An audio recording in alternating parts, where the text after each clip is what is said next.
Saya bertanya tentang istri yang hamil, begitu banyak larangan, tak boleh sembelih hewan, bunuh binatang. Apakah ada hadisnya? Tak ada hadisnya. La haula wala quwata illa billah.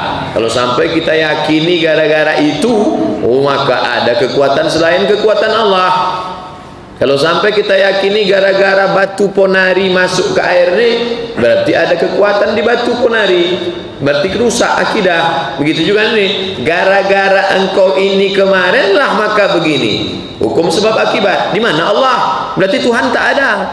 Tak ada Tuhan, tak ada Allah Subhanahu wa taala. Rusak akidahnya. Itulah menyebabkan dia terjerumus dalam keadaan musyrik. Musyrik artinya menduakan Allah. Ada kuasa lain selain kuasa Allah. Kalau dipotong ini akan begini, kalau dibulat ulat akan begini. Bahwa kita tak boleh bunuh binatang, ya, tak boleh kita menyiksa binatang. Tapi gara-gara itu terjadi perkara ini, itu tak betul, rusak akidahnya buat Allah Subhanahu wa taala. Bagaimana jika suami yang tak berniat memberikan tempat tinggal untuk istrinya karena ingin menabung untuk naik haji dan ingin tetap tinggal dengan orang tua? Ini anak-anak lajang, anak gadis kita ini dikursuskan sebelum menikah. Namanya kursus pernikahan. Kalau negara tidak membuat, maka masjid membuat. Kursus jenazah sudah, ini kursus nikah. Dulu sudah dibuat Dr. Mustafa Umar di Masjid Al-Falah. Cuman yang banyak mendaftar yang udah nikah. Supaya dia tahu hak kewajibannya. Hai anakku yang laki-laki, kalau kalian sudah menikah, hak kewajiban kalian ini. Hai anakku yang perempuan, nanti hak kewajiban kalian ini. Sedang main bola aja ada briefingnya, ada peraturan yang dibuat oleh FIFA, namanya statuta, apalagi rumah tangga. Ini laki-laki dia tak paham mana skala prioritas. Berangkat haji itu man istata'a ilaihi sabila. Sedangkan 5 hak perempuan itu wajib dia tunaikan. Makan, pakai, tempat tinggal, pendidikan, perhatian. Makan sudah, pakai sudah, sesuai kemampuan kita lah. Tempat tinggal tak bisa kita paksakan dia. Mungkin dia tak cocok, mungkin dia tak sesuai, mungkin dia banyak macam-macam. Lalu kemudian pendidikan, sanggup kita mendidik dia? Tak sanggup mendidik, bawa dia pendidikan agama, pengajian, kajian tafsir, kajian Asmaul Husna.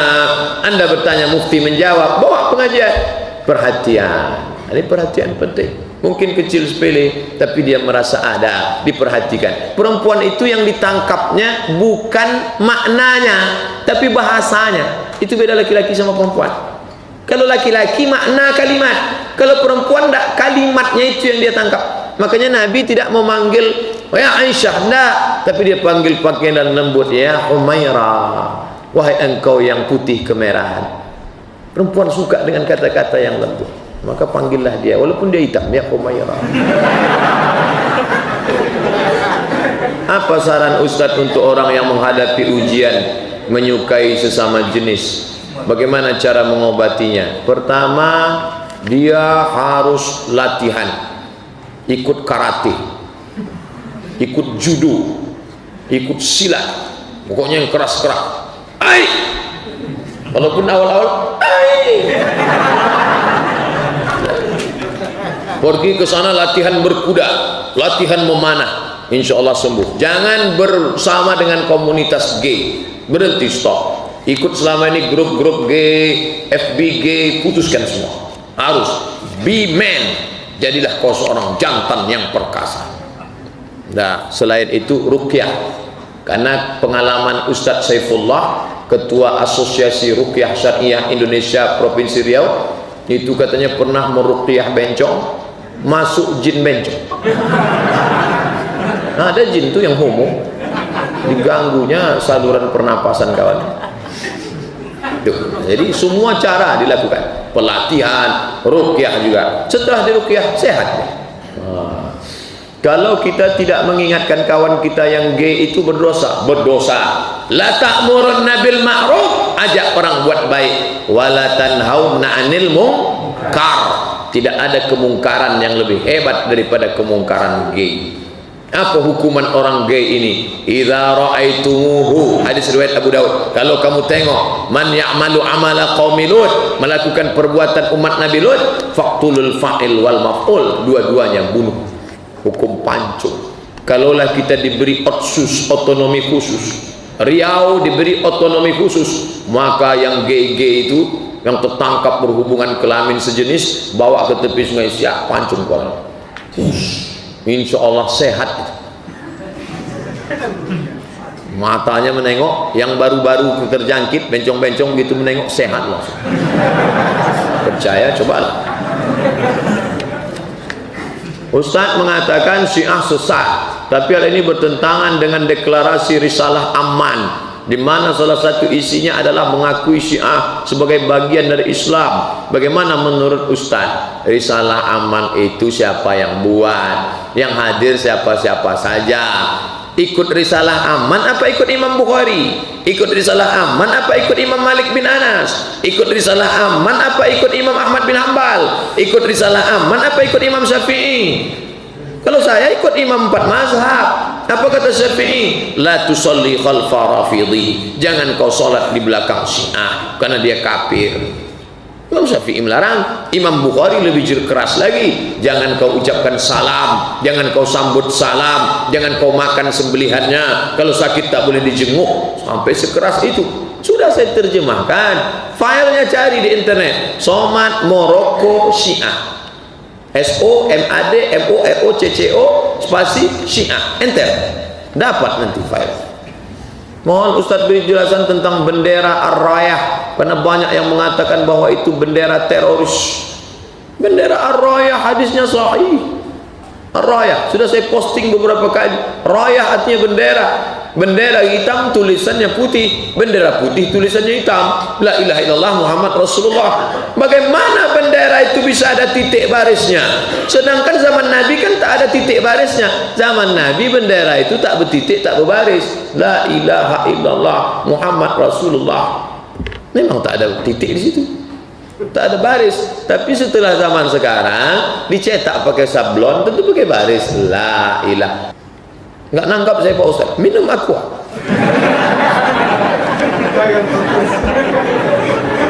Pak Ustaz, bagaimana cara memberi pengertian kepada anak kita yang kritis? Mereka menanyakan Allah itu di mana, seperti apa. Datanglah orang, waktu itu Imam Hanafi di bawah, Imam Hanafi duduk di bawah, dia sedang di atas mimbar.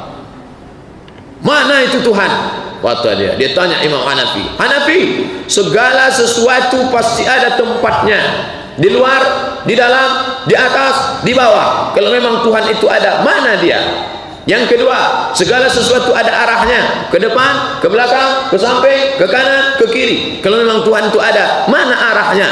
Yang ketiga, kalau memang Tuhan itu ada, apa kerjanya sekarang? Imam Hanafi senyum aja nengok dia. Ente tadi minum susu? Iya. Ada keju? Iya. Mana kejunya? Coba tunjukkan. Susu, ada keju, mana kejunya? Tak bisa dia tunjukkan. Tapi ada kan? Ada. Dah. Nomor 2, arah. Coba tengok api yang menyala, kemana arahnya? Ke semua arah. Lalu perbuatannya apa? Kata Imam Hanafi, coba ente turun ke bawah. Dia sedang di atas mimbar, turun ke bawah. Imam Hanafi naik ke atas. Itulah kerja Tuhan. Orang baik naik ke atas, orang jahat turun ke bawah. Jadi menjawab begitu itu tak mesti pakai ayat, pakai hadis. Anak-anak kita itu cerdas, orang tuanya harus lebih cerdas. Mana dia ya? Bukakan X-ray di airport itu, masuk tas. Kenapa bisa dibaca oleh penjaga itu isi tas? Karena ada cahaya X-ray. Coba tengok, ada X-ray? Enggak ada. Bule-bule yang berjemur itu, kenapa kulitnya berubah menjadi hitam? Karena cahaya ultraviolet. Nampak? Tidak. Sedangkan cahaya saya tak nampak, apalagi Allah SWT. Jadi orang tua mesti lebih cerdas daripada anak-anaknya. Kalau tidak, habislah kita di akal-akalinya. Apa hukum membeli rumah dengan kredit melalui pihak bank? Tengok dulu, kalau akadnya akad murabahah bank syariah, itu akadnya uang dengan barang. Ini rumah, ini bank, ini pembeli. Maka bank membeli rumah itu, dibelinya cash. Datang saya mengangsurnya ke bank, Itu akadnya uang dengan barang. Yang tak boleh itu saya pinjam uang, saya beli cash, maka saya bayar uang. Itu akadnya uang dengan uang. Uang dengan uang riba, uang dengan barang tidak riba. Di mana kami bisa tengok tulisannya? Somat Morocco Kredit. SOMAD MOROCCO spasi kredit, enter, sudah dua. Somat Morocco Kredit, Somat Morocco Syiah, ada di situ tulisannya. Belilah paket 2 giga. Bolehkah orang berutang naik haji atau umroh Pak Ustaz? Ditanya ke Imam Ibnu Taimiyah. Imam Ibnu Taimiyah, ya, aku mau akikah, boleh tak kalau ngutang? Aku mau berkurban, boleh tak kalau ngutang? Kata dia, kalau ada yang mau disiapkan untuk membayarnya boleh. Gandumku panen bulan Muharram, aku mau berkurban bulan Zulhijjah. Pak Haji, pinjam duit Pak Haji 2 juta. Untuk apa? Saya mau berkurban. Kapan bayar? Nanti panen gandum bulan Muharram. Boleh. Yang tak boleh itu pinjam Pak Haji duit. Untuk apa? Saya mau berkurban. Bayarnya kuserahkan sama Allah Subhanahu wa taala. Begitu juga dengan umroh. Sekarang kan 15 tahun nih Pekanbaru. Store 2017, berangkat 2030 sekian. 32. Maka cicilnya bahkan sebelum berangkat sudah lunas, dengan syarat jangan yang cicilan bertambah bunga, riba tak bisa berangkat haji. Innallaha thayyibun, Allah Maha suci, la yaqbalu illa thayyiban. Allah tak menerima yang suci-suci, yang menerima yang tak suci. Allah tak terima yang tak suci, Allah menerima yang suci saja. Apa hukum labi-labi? Oh, laki-laki. Apa hukum laki-laki sholat di musola sedangkan di lingkungannya itu ada masjid? Musola itu juga masjid, cuman tak ada sholat Jumatnya. Kalau di tempat itu ada subuh, zuhur, asar, maghrib, isya, itu masjid. Sedangkan Masjid Al-Jihad ini masjid jami' karena ada Jumatnya, pahalanya sama. Jadi mana yang paling dekat dengan rumah? Paling dekat dengan rumah saya musola, sholat di musola. Jangan biarkan dia kosong. Sebagiannya pergi ke masjid, dua-duanya dapat pahala. Masjid jami', masjid tidak jami'. Cuman istilah di tempat kita musola. Kalau di Makkah tak ada musola, di Mesir tak ada musola, semuanya masjid. Makanya nanti di Makkah di dekat hotel bapak ibu banyak orang sholat, tapi tak ada sholat Jumat. Sholat Jumatnya nanti. Ini namanya masjid hanya untuk sholat 5 waktu saja. Gimana cerita detailnya sejarah perpustakaan ditenggelamkan? Kenapa orang kafir lebih unggul daripada kita, sedangkan ilmuwan lahir dari Islam? Dibangunlah perpustakaan besar di Baghdad, Irak. Lalu semua buku ada di situ. Tiba-tiba datanglah Kubilai Khan, Hulagu Khan, Genghis Khan dari Mongol. Itu yang disebut dengan Ya'jud wa Ma'jud dalam tafsir At-Tahrir wa Tanwir.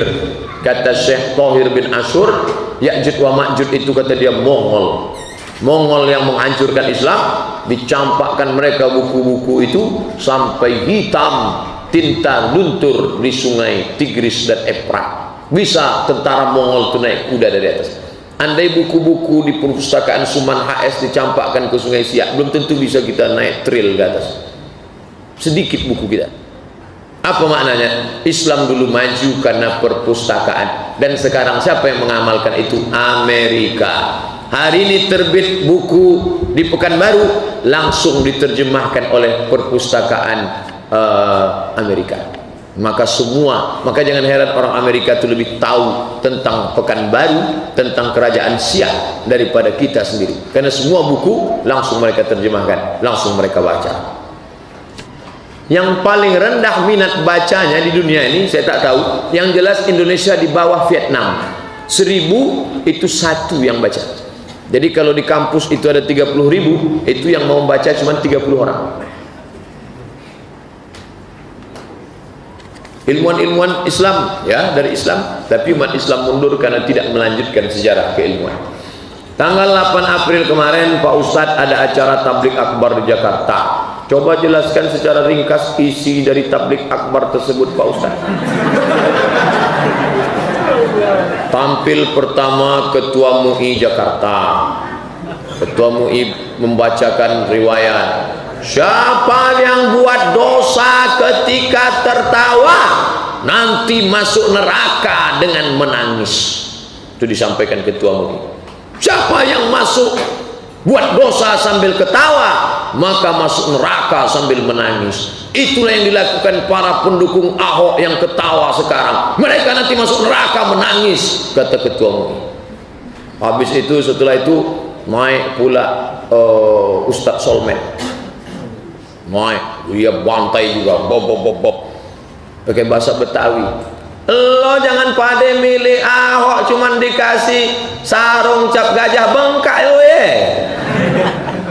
Dah selesai. Habis itu naik Profesor Dr. Saifuddin naik. Dia baru kena fitnah, katanya dia mendukung Ahok. Dia pun pakai kursi roda, sudah tua tapi semangatnya luar biasa.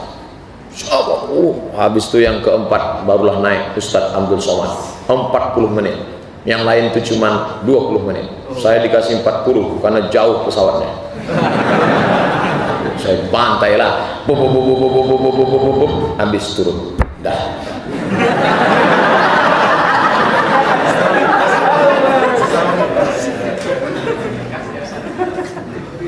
Kalau ada partai yang bergambar Ka'bah mendukung pemimpin kafir, maka umat Islam wajib menuntut, mesti dirubah itu gambarnya. Saya bilang setuju, Allahu Akbar.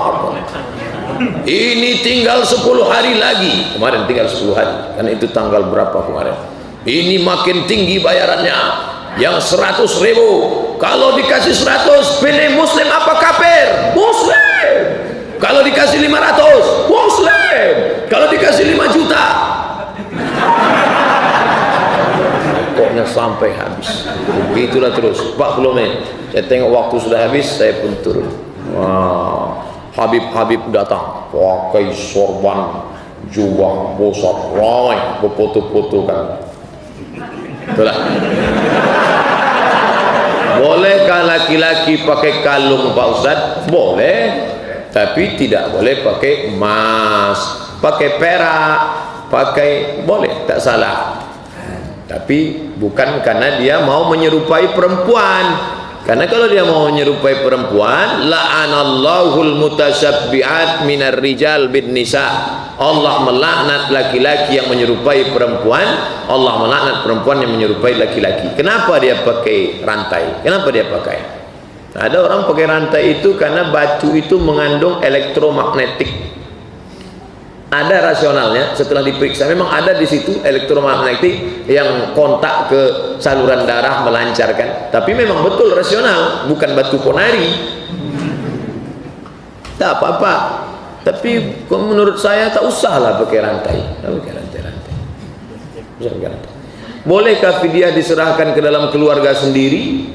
Contohnya kakaknya. Boleh nggak dikasih? Tak boleh bayar fidyah kepada orang yang wajib kita nafkahi. Hai istriku, ini 1,5 kilo untuk fidyah kandas sekaligus belanja kita pagi ini. Itu tak boleh. Orang yang wajib kita nafkahi itu tak boleh kita kasih fidyah. Adapun kakak itu tak wajib kita nafkahi. Tapi kalau menurut ulama, untuk saudara ini sodakoh aja lah. Adapun fidyah, fakir miskin kasihan kita. Kalau kita kasihlah semua ke kakak, ke abang, fakir miskin itu dari mana? Aku susah, kata dia. Kakak aku pun susah juga. Kalian masih ada keluarga. Konvensional, dari belakang. Saya mahasiswa punya hutang 90 juta di bank. Banyak betul hutang Anda. Mahasiswa. Saya punya niat untuk melunasi hutang riba saya secepatnya. Tapi saya nggak ada dana buat melunasi cepat secara cash. Apakah boleh saya nyicil? Yang paling bagus bom tutup sekaligus. Kalau ada yang bisa dijual, jual. Tapi kalau tak bisa, ad-darurat tubihul mahzurat, maka lunasi. Tapi setelah ini jangan pinjam lagi. Apa hukumnya jual beli menggunakan rekening bank konvensional untuk transaksi? Sekedar kirim saja pakai bank syariah. Ustadz memang di mana? Saya bank syariah BRI Syariah. Dulu menderita betul saya ceramah tentang, tapi waktu itu UIN pakai konvensional, sekarang udah agak lega pakai BRI Syariah. Dulu hanya sekedar duit itu numpang lewat saja. Berapa tahun pakai bank konvensional tapi numpang lewat saja. Andai dapat bunga, maka bunganya tak boleh diambil. Alhamdulillah. Berapa bunganya Pak Ustaz? 100.000. Tak pernah saya ambil. Kalau 100 juta Pak Ustaz, istikharah dulu. Nah, boleh. Berapapun dia tak boleh tahu. Apa boleh wanita sholat tangannya tak tertutup? Perempuan kalau sholat terbuka tangannya, batalat sholatuhu, batal sholatnya. Ada bapak yang punya sorban, dia tak buat sorban pula. Tak ada yang buat sorban. Kalau punya jilbab, hijab, dia kalau dipakai mesti tertutup ujung jari. Kalau diletakkan dia di atas kepala, dia letakkan di sini, turunkan tangan, dia mesti menutup di ujung. Paling tidak 3 jari dari ujungnya. Maka kalau jilbabnya mau dijahit sendiri, jahitlah. Yang kira-kira kalau tangan diturunkan, maka tutup segini. Kalau mau jilbab yang sudah jadi, hijab yang sudah jadi, ukurannya XXL. Ustaz kok tahu? Saya pakai juga. Mau ceramah, gimana ukuran? Dan nanti kita tak tahu. Ustaz, saya mau beli ukurannya Pak XXL. Di Makkah banyak. Pas itu, perlu dipakai, pas tangan dia tutup. Jangan pakai yang pendek. Maka kalau tangan tertutup itu, tangan berada di dalam. Nanti waktu sholat, tangan itu tak akan keluar. Waktu angkat takbiratul ihram, tangan tetap di dalam. Allahu Akbar. Waktu melambai nanti waktu tawaf, tangan tetap di dalam. Allahu Akbar. Jadi tak akan ada tangan keluar. Itu tangannya bisa keluar, dia tidak pakai hijab syar'i. Hijabnya segini, hijab sakratul maut yang leher.